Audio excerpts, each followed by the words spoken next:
For every MS Set Law 5-year aspirant, this video is more than enough to make you understand everything about this exam, whether it is syllabus or we are talking about exam pattern, important universities, क्या आपको target करना चाहिए, subject क्या क्या आने वाले हैं, कहां पर आपको फोकस करना है, कितने क्वेश्चंस होते हैं, कट ऑफ्स क्या रहते हैं, इंपॉर्टेंट डेट्स क्या हैं. We'll get to know everything in this particular छोटे से वीडियो में. चलिए स्टार्ट करते हैं, बट बिफोर दैट आप सभी का बहुत बहुत स्वागत है आपके अपने परिवार क्लैट 24/7 पर. I am your English mentor Aditya Tiwari और आज के सेशन में हम इसको डिकोड करने वाले हैं. चलिए सबसे पहले हम बात करते हैं कि आखिरकार MS set law 5 year course है क्या और कौन कौन सी डिग्रीज हमको ऑफर हो रही हैं. तो this is BA LLB, BBA LLB and BCom LLB. ये सारी डिग्रीज हमें ऑफर हो रही होती हैं. इस course accepted by 140 plus law colleges across Maharashtra. Right, fully online paper है, ये कंप्यूटर बेस्ड टेस्ट होने वाला है. और बड़ी बात आप यहां पर लिखी हुई देख लीजिए, नो नेगेटिव मार्किंग, कोई भी नेगेटिव मार्किंग आपको देखने को नहीं मिलने वाली है. स्टेट लेवल एंट्रेंस टेस्ट है ये, जो कि कंडक्ट करवाया जाता है स्टेट सीईटी सेल महाराष्ट्र. ठीक है ना, एमएस सेट महाराष्ट्र के लिए है. लेकिन वहीं पर ऐसे कॉलेजेस हैं जहां से हमारे देश के दो चीफ जस्टिस ऑफ इंडिया हैं, जहां पर ऐसे कॉलेजेस से लोग निकले हुए हैं, इतने प्रेस्टिजियस कॉलेजेस हैं जहां से निकले हुए लॉयर्स की आज एक हियरिंग की जो सैलरी है, एक हियरिंग की जो पेमेंट है, वो पता है कितनी होती है? आप सोच के देखो, 2 लाख, 5 लाख, 7 लाख, 10 लाख, 15 लाख से लेकर 21 लाख तक की एक हियरिंग की फीस लेते हैं. ऐसे ऐसे लॉयर्स, ऐसे ऐसे खतरनाक दिग्गज लोग निकले हुए हैं, इसीलिए इतना ज्यादा बच्चे इसको पेपर को देते हैं. बस ये है कि आपको सीरियस रहना पड़ेगा. दूसरा देखते हैं एलिजिबिलिटी क्या क्या चाहिए आपको. तो एक तरीके से क्लास 12 आपका पास होना चाहिए. मिनिमम मार्क्स आपके 45%, 40% रिजर्व कैटेगरीज के लिए है. ठीक है, एज लिमिट कोई है नहीं, इसलिए आप किसी भी एज के हो आप इस एग्जाम को दे सकते हो. Reservation 80% seats for Maharashtra state candidates है ना, 85% जो है महाराष्ट्र के जो एस्पिरेंट्स है उनके लिए, बाकी 15% ऑल ओवर इंडिया के लोग इसमें पार्टिसिपेट कर सकते हैं. चलिए अब इंपॉर्टेंट डेट्स को देख लेते हैं. और ये जो इंपॉर्टेंट डेट्स है 2026 की साइकिल्स को देख करके बताई गई है ना. ये नहीं बोल सकता मैं कि यही सेम डेट रहने वाली है, बट ये है कि महीना सेम रहेगा. कि अगर मैं बात करता हूं रजिस्ट्रेशन ओपन होने की, तो मोटा मोटी जनवरी महीने में आपको जनवरी 2027 में देखने को मिल जाएगा. क्योंकि 2026 में इट वाज जनवरी 9 2026. 2027 में भी आपको मोस्ट प्रोबेबली जनवरी में ही आपको रजिस्ट्रेशन ओपन होते दिख रहे होंगे. लास्ट डेट वैसे तो फरवरी तक रहती है, लेकिन 2026 में एक्सटेंड हुई, इसलिए मार्च 31 से. अदरवाइज आप ये मान के चलिए जनवरी से लेकर के फरवरी तक आप रजिस्ट्रेशन कर पा रहे होते हैं MS set law 5 year course के लिए. ठीक है ना, आप एग्जाम देने के लिए पेपर भर पा रहे होते हैं, रजिस्ट्रेशन कर सकते हैं. एडमिट कार्ड जो आता है वो पेपर से एक हफ्ते पहले आ जाता है, क्योंकि पेपर हुआ था 2026 में 8 मई को. तो आप ये देख लो लगभग 26 अप्रैल के आसपास शुरू हो गया था, तो 1-1.5 हफ्ते के पहले आना शुरू हो जाते हैं एडमिट कार्ड्स. अगर वहीं पर मैं बात करूं आंसर की और ऑब्जेक्शन विंडो की, तो ये मई 2026, यानी कि ये महीना सेम रहने वाला है मई 2026 में. और रिजल्ट की अगर मैं बात करूं तो जून 2026 में. ये कैप क्या है इसके ऊपर बात करेंगे, आखिरकार काउंसलिंग कैसे होती है, क्या क्या आपके पास होना चाहिए. और बेसिक एलिजिबिलिटी है कि आप क्लास 12 में या तो अपीयरिंग हो या तो आपने क्लास 12 को पास कर रखा हो. ये आपके लिए होना जरूरी है. ठीक है, सभी के पास होते हैं, कोई भी आजकल 60% से कम मार्क्स नहीं ला रहा है. 99.99% लोग जो है एलिजिबल है इस एग्जाम के लिए. ठीक है ना. अब बात करते हैं एग्जाम पैटर्न की. अगर मैं मोड की बात करूं तो it is a CBT mode test, है ना, कि कंप्यूटर बेस्ड टेस्ट है. 120 क्वेश्चंस होंगे, 120 मिनट मिलेंगे, यानी कि एक क्वेश्चन 1 मिनट में आपको करना होगा. और नेगेटिव मार्किंग एक भी नहीं. तो हाँ, थोड़ा किस्मत का गेम चल जाता है, क्योंकि जो लोग तुक्के लगाते हैं और उनके तुक्के सही बैठ गए तो उनका अच्छा हो जाता है. आपको भी एक भी क्वेश्चन छोड़कर नहीं आना है. Whether you know the answer और you do not know the answer, आपको टिक जरूर करना है. नंबर नहीं कट रहे ना गाइस, तो क्या दिक्कत है हंच लेने में. ठीक है, उसके बाद टोटल मार्क्स बता दिए. मार्किंग स्कीम +1 यानी कि 120 नंबर का मार्क्स हो गया. लैंग्वेज इंग्लिश और मराठी आपको यहां पर देखने को मिलती है. कौन कौन से सब्जेक्ट है और वेटेज कितना है. तो 2 सब्जेक्ट का वेटेज सबसे ज्यादा है, जो लीगल और लॉजिकल रीजनिंग है. ठीक है ना, legal aptitude and legal reasoning 32 questions out of 120. Logical and analytical reasoning 32 questions out of 120. और वहीं पर फिर दूसरे नंबर पर आता है करंट अफेयर्स, जीके और इंग्लिश का पैटर्न. इंग्लिश लैंग्वेज में देयर आर 24 क्वेश्चंस, जीके में there are 24 questions. Mathematical aptitude काफी छोटा पार्ट रखता है, यहां पर 8 क्वेश्चंस मैथमेटिकल एप्टीट्यूड से देखने को मिलेंगे. तो अगर आपको फोकस करना है सबसे पहले तो किस पर होना चाहिए, लीगल एंड लॉजिकल रीजनिंग पर. दूसरा फोकस कहां जाना चाहिए, आपका जाना चाहिए इंग्लिश लैंग्वेज पर. इंग्लिश में बहुत ज्यादा चीजें कठिन नहीं है, अभी हम देखते हैं सिलेबस में क्या क्या रहता है.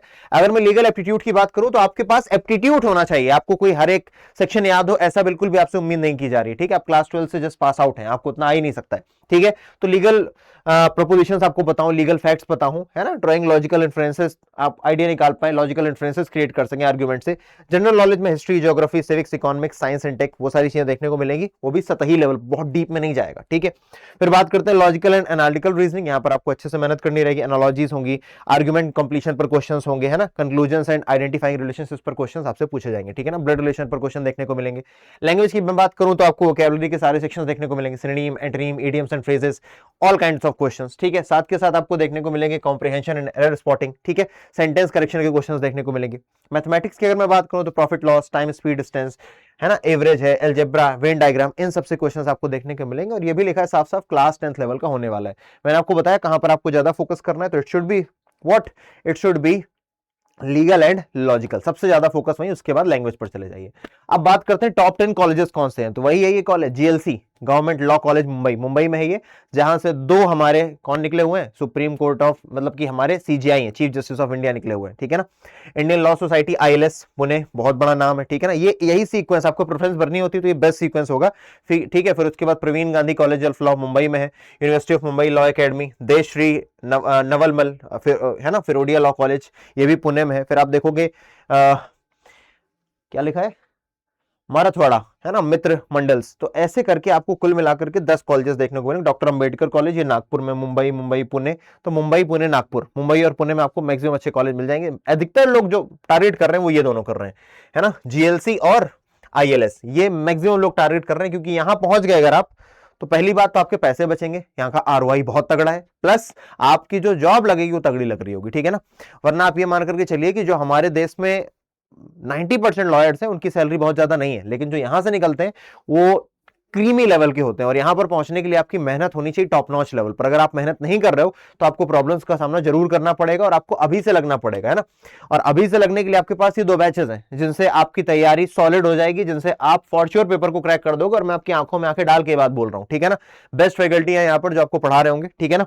तो वैसे तो ये विजय 3.0 बैच है, सबसे लेटेस्ट बैच यही है, MS set law 5 year LLB के। लेकिन अगर आप चाहते हो कि आप पूरे साल, क्योंकि अगले साल आप मई में पेपर दे रहे होगे, राइट, मई के आसपास पेपर दे रहे होगे, और अगर आपको अगले साल तक तैयारी चाहिए कि हर समय मेरे को लाइव क्लासेस मिलते रहे, हर नए बैच में मैं एनरोल कर पाऊं, मेरे को मॉक टेस्ट भी मिले, मेरे को पीडीएफ भी मिले, मेरे को टीचर का इंटरेक्शन भी मिले, यानी कि आपको मेरे से अगर पर्सनल गाइडेंस भी चाहिए, तो आप कोशिश करो कि आप महापैक में एनरोल करो and use the code ADI80 ADI80। कोई भी आपका डाउट है, कोई भी आपकी समस्या है, दीज आर द हैंडल्स जिन पर आप मुझसे कनेक्ट कर सकते हो। जैसे this is my email ID, this is my Instagram ID and this is the Telegram group, ठीक है। आप किसी भी माध्यम से मुझसे कनेक्ट कर सकते हो, मेरे लिए ईजी होता है अगर आप इंस्टा से मुझे अप्रोच करो, ठीक है ना। ईमेल पर बहुत ज्यादा बढ़ जाता है, इसलिए मैं देख नहीं पाता हूं, ठीक है। तो आप इनमें एनरोल कर सकते हैं। कैसे एनरोल करना है I will let you know, ठीक है। अभी हालांकि हमें बात करनी है कि आखिरकार क्रैप प्रोसेस क्या है, लेकिन उससे पहले मैं आपको बता देता हूं एनरोल आप कैसे करोगे अगर आप एक सीरियस एस्पिरेंट हो। सबसे पहले एडो 24/7 का ऐप इंस्टॉल कर लो, उसमें लॉगिन कर लो। ऑल कोर्सेज के ऑप्शन में जाकर के आपको जाना है UG and PG entrance exams में।